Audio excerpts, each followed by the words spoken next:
Vamos continuar com o nosso estudo de Efésios, capítulo 6, verso 13. Portanto, peguem toda a armadura de Deus para que vocês possam resistir no dia mau e depois de terem vencido tudo, permanecer inabaláveis. Nós estamos indo versículo por versículo neste último capítulo, porque eu considero que é muito importante entendermos o que Paulo está dizendo.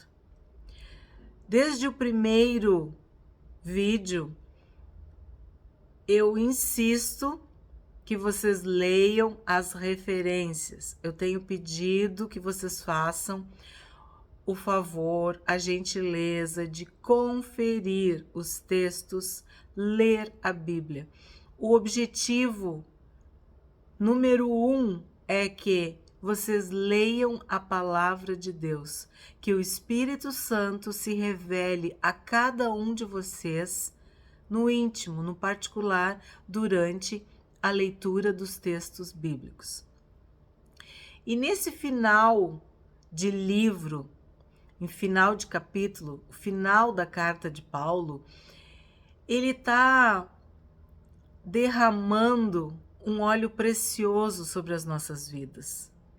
Um unguento sagrado, um bálsamo, para que nós tenhamos força, firmeza, coragem para lutarmos, para combatermos o bom combate, para estarmos firmes. E logo vocês vão poder estudar sobre a armadura de Deus, propriamente dita. É muito conhecida, até crianças, 4, 5, 6, 7 anos estudam com desenhos, com figuras, com roupinhas, a armadura de Deus. E o meu objetivo é que nós possamos estudar uma por uma das partes desta armadura. E hoje, no verso de hoje, Paulo fala novamente da armadura de Deus.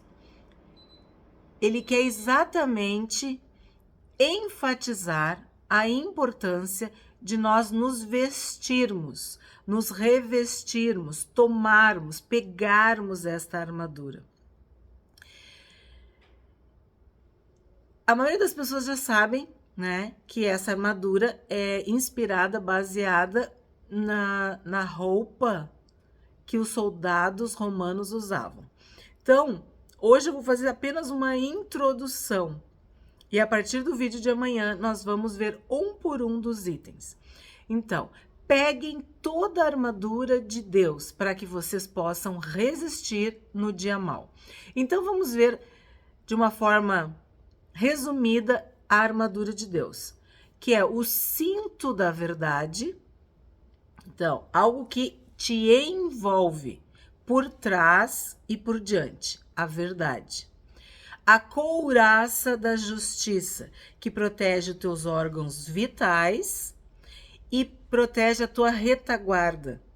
A justiça evita a traição, as flechadas pelas costas, as facadas pelas costas, qualquer tipo de agressão quando tu não estás preparado.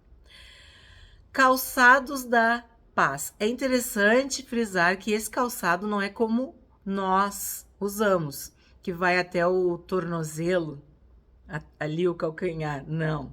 São como botas, tá?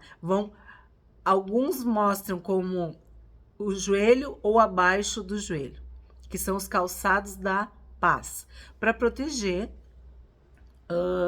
toda a panturrilha aqui, a canela, essa parte toda, além dos pés, claro, óbvio.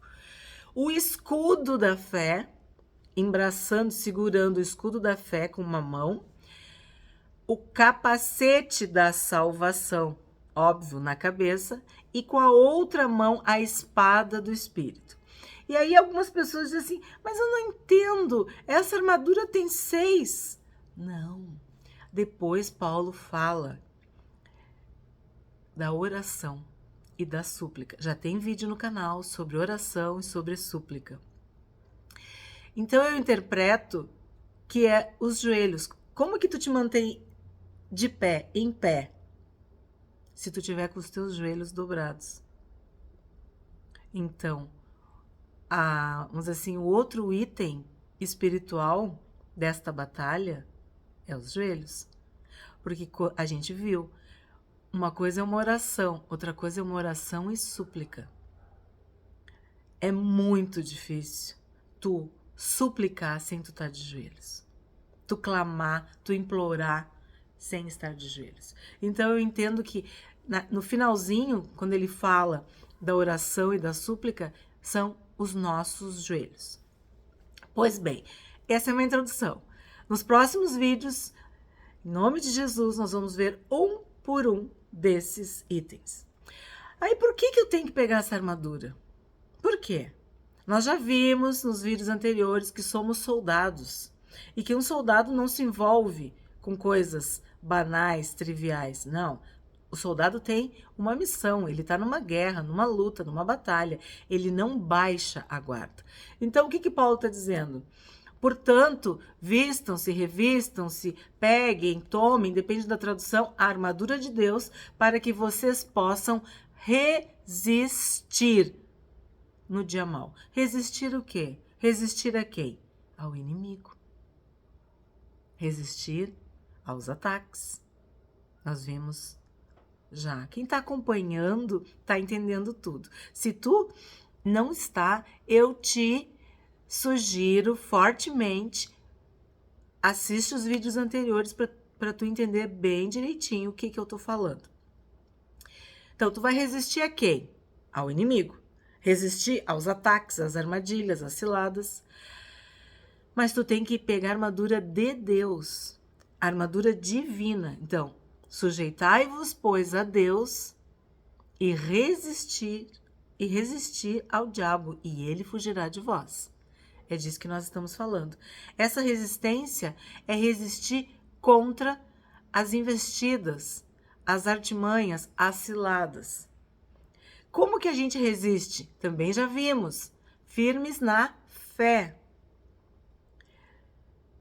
E no dia mau, depois nós vamos falar bem do dia mau. E depois de terem vencido tudo, permanecer em pé, firmes e inabaláveis. A ideia de resistir é essa ideia de permanecer firmes, inabaláveis. Não vacila para lado nenhum, tu tá firme, tu tá no foco.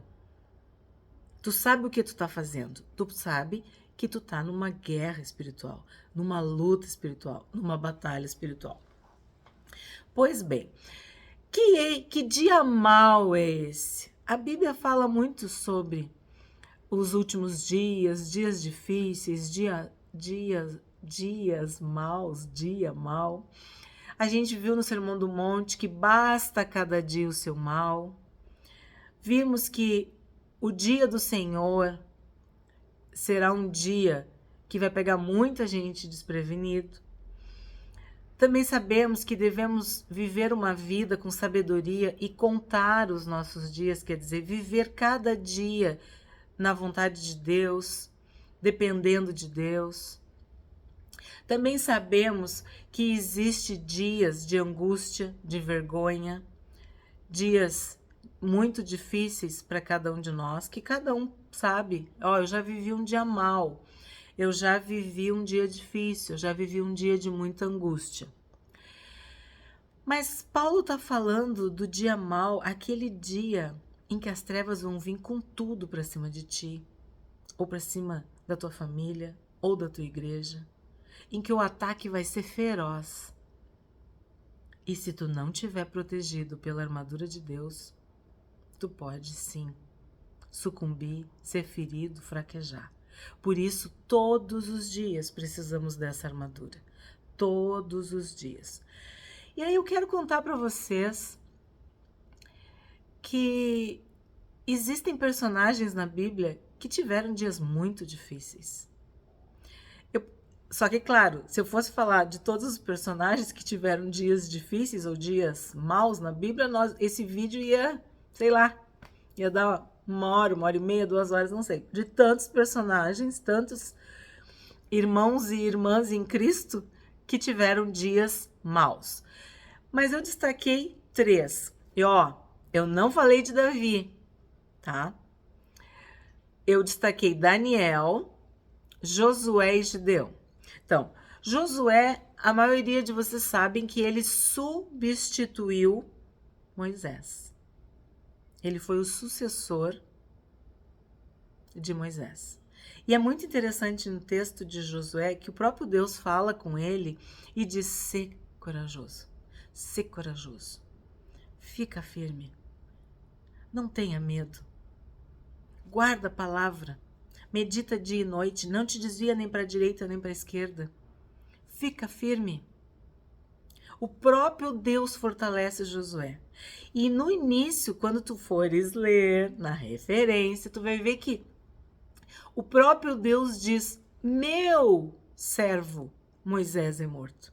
E nós sabemos que o dia do luto, da perda, da morte de pessoas amadas, queridas, admiradas, é um dia mau. Todos nós que já perdemos alguém, que vivemos diariamente com a saudade, nós sabemos que o dia da despedida, o dia do luto é um dia mau. E Deus começa falando para Josué que o servo dele, Moisés, que a gente podia dizer que era assim com Deus, estava morto. Não precisava Deus falar para Josué. Mas é aquela coisa assim, tu tá vendo quando fica tudo muito difícil? Não sei se tu tá vivendo esse dia mal, de um luto, de uma perda, ou tu tá convivendo com o luto, com a perda, com a saudade há muitos anos, na esperança da redenção, de quando nós, no céu, na presença de Deus, nos reencontrarmos com os nossos amados, com os nossos queridos. Mas Deus começa a falar com Josué, dando essa notícia. Então, o dia mau pode ser também este dia. Aí depois eu vou falar para vocês de Gideão. Gideão foi um juiz de Israel e ele estava malhando o trigo no lagar. O trigo é uma semente muito dura. E o lagar é para esmagar uvas. Mas para manter o trigo a salvo dos midianitas, que eram os maiores inimigos de Israel naquela época, Gideão estava fazendo isso. E a gente imagina a dor dos pés. Bom, nem eu vou falar. Um anjo aparece para Gideão e diz: "Tu é valente, hein? Olha eu falando do meu jeito. Tu é valente, hein? Tu é muito valente, tu é muito corajoso." E ele conversa com Gideão e diz: "Vai na tua força." Ele já estava numa guerra. Ele já estava numa luta. E a coragem, a ousadia de Gideão chamou a atenção de Deus ao ponto de mandar um anjo para falar com ele e fortalecê-lo. E aí, se tu quer ler a história, depois tu vê a referência bíblica em Juízes. E o outro é Daniel. Daniel é um exemplo na Bíblia de um homem íntegro, que não se contaminou. Todos sabem da história da boca dos leões, né? Que Deus fechou a boca dos leões e salvou Daniel. A Bíblia fala que Daniel orava de manhã, de tarde e de noite. Ele era inteligentíssimo. Acredita-se que ele fosse como se diz, um funcionário público do alto escalão. Mas o que eu quero falar? Que ele jejuava, ele orava, ele buscava Deus. E ele estava na terra estranha, na terra inimiga, na terra estrangeira. Sim, com privilégios, com honras, com alguns, vamos dizer assim, confortos. Mas não interessa. Ele não tinha liberdade ali. E mesmo assim ele amava e seguia Deus. Aí o que ele está fazendo? Ele está orando, jejuando com outros companheiros, com outros amigos. E ele tem uma visão. E ele fala várias vezes que ele perdeu as forças. Que não tinha mais força. Que ele desvaiu, desmaiou. Ele ficou mal pela glória daquela visão. E também um anjo aparece para ele. E fala que desde o primeiro dia que ele tinha se dedicado a orar, a jejuar, a buscar, já tinha uma resposta para ele. Quer dizer, a luta dele não era em vão, mas houve uma oposição, houve inimigos. E ali no texto, depois tu lê. E o anjo diz que ele era um homem amado. E se tu lê, que isso, ele fala 2 vezes. Então, tu vai viver um dia mal, mas Deus está vendo que tu está passando aquele dia. E Ele vai amar a tua fé, a tua postura, a tua firmeza, a tua coragem. E sim, Ele vai mandar anjos para te proteger. Seja na forma que esse anjo tiver. Deus nos socorre no dia da angústia, no momento da tribulação. Então, esses 3 homens de Deus tiveram dias maus. Assim como eu tenho, assim como tu tens, assim como nós teremos. E o que a gente tem que fazer? A gente tem que resistir, a gente tem que ficar firme, a gente não pode se entregar. Porque é dia mau. O que eu entendo? Outras passagens falam no plural em outras questões, mas aqui Paulo está sendo específico. Se tu tomar armadura, tu vai resistir no dia mau. No dia mau. Vai passar. É uma tribulação. É uma prova. É um teste. Mas com a armadura, vestido da cabeça aos pés, com a armadura de Deus, tu vai vencer o dia mau. E aí diz que depois que tu tiver vencido tudo, depois que tu vencer todas as forças sobrenaturais de oposição, de opressão, que guerreiam, tu tem que permanecer firme, em pé, inabalável. E aí não tem como a gente falar de ter vencido tudo, porque a Bíblia diz que nós somos mais do que vencedores. Aí pensa, vencido tudo, tudo o quê? Se tem alguém que entendia com propriedade, que trazia no corpo as marcas, era Paulo. E eu separei alguns textos maravilhosos do próprio apóstolo Paulo, em que ele lista tudo o que ele venceu por amor do Evangelho. Para que essa carta maravilhosa, poderosa de Efésios, hoje tivesse sendo lida por mim, sendo lida por ti, e que continuasse sendo lida por todas as pessoas que buscam a salvação, a cura, a libertação, a santificação, que buscam um relacionamento com Deus, que buscam estar firmes,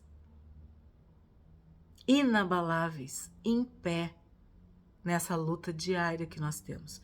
Então eu destaquei um texto de 1 Coríntios 15, 31, em que Paulo diz: dia após dia eu morro. Sim, tem coisas que nos abatem diariamente. Tem coisas que nos abatem por anos. Nós lutamos contra aquilo. Seja uma enfermidade, seja um pecado, seja oposição, dificuldades.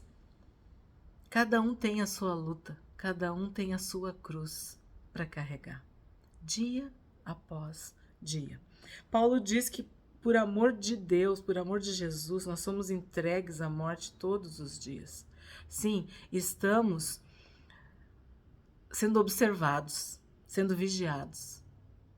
O objetivo das trevas é nos derrubar. Mas a Bíblia diz que o justo pode cair até 7 vezes, que ele sempre se levanta, porque Deus está sempre com ele. E aí Paulo diz em Romanos 8 que nós somos mais do que vencedores, porque nós vencemos tudo, tudo.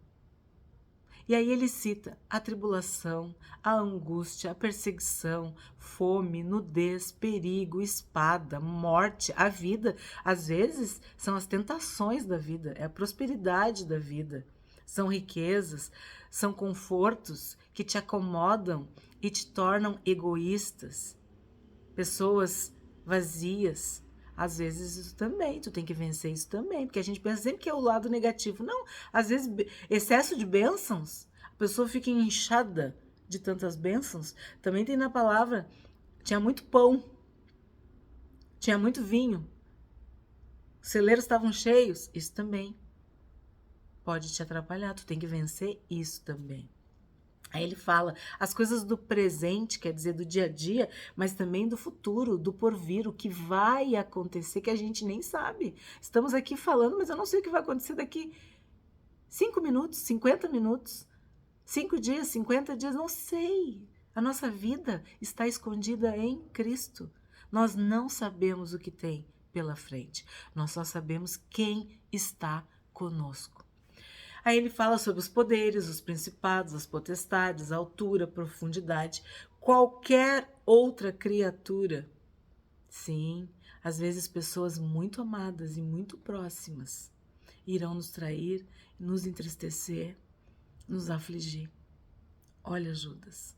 Judas ficou 3 anos e meio comungando da intimidade de Jesus e o traiu.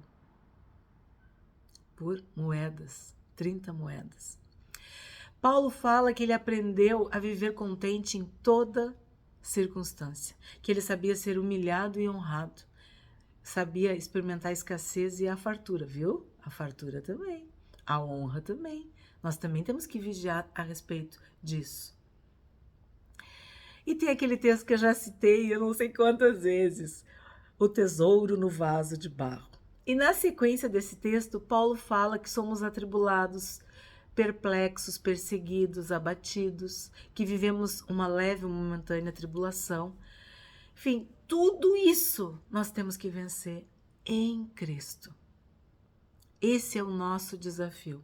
E depois que a gente vencer tudo isso, a gente tem que ficar firme, inabalável. Esse é o desejo do meu coração, que essa palavra te fortaleça, que tu vista a armadura, toda a armadura, não deixa nenhum item de fora, não deixa nenhuma parte do traje perdido, esquecido, para que tu possa resistir no dia mau e depois de terem vencido tudo, permanecer inabalável.